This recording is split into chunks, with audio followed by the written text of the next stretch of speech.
particles. And as they were observing the quantum particles, they realized that as they were being observed, it always changed into something else. It never stayed the same with observation and acknowledgement.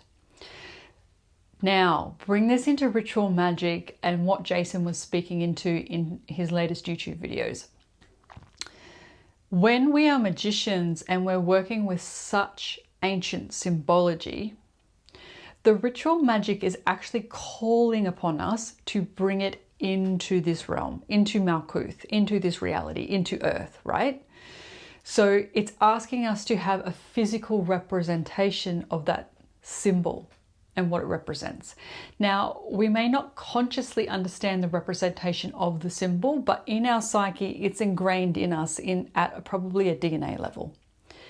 When we bring the physical object into reality and create ritual around it, it's coming into a state of acknowledgement. So, like for instance, the cup is very symbolic to the magician or the witch or the magical spiritual practitioner. And I'm not going to go into the symbology of what the cup represents. You can check that out yourself. Obviously, there's a lot of stuff in this cup. But we're placing that object, we're taking it out of the subconscious, out of the psyche, and we're manifesting it and pulling it into this realm, into this reality. And then we're doing ritual work around it to acknowledge what it represents. And then through the acknowledgement, we're using our will to create and influence change. So where the common thread is between these three different experiences is that when we bring it into reality and we go through the stage of acknowledgement, it always shifts into something new. And I feel this is why ritual magic works the way it does.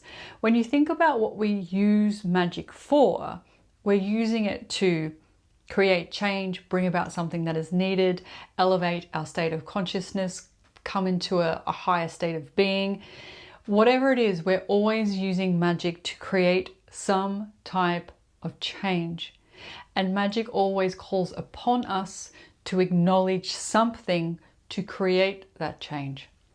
So this is what I've come to as to why ritual magic works and why with deep inner emotional work, we always do change through acknowledgement. So I'm really curious about what your findings are and why you think ritual magic works. Let me know in the comments down below, and also let me know of any other occultists or sources that have inspired you to understand magic more deeply.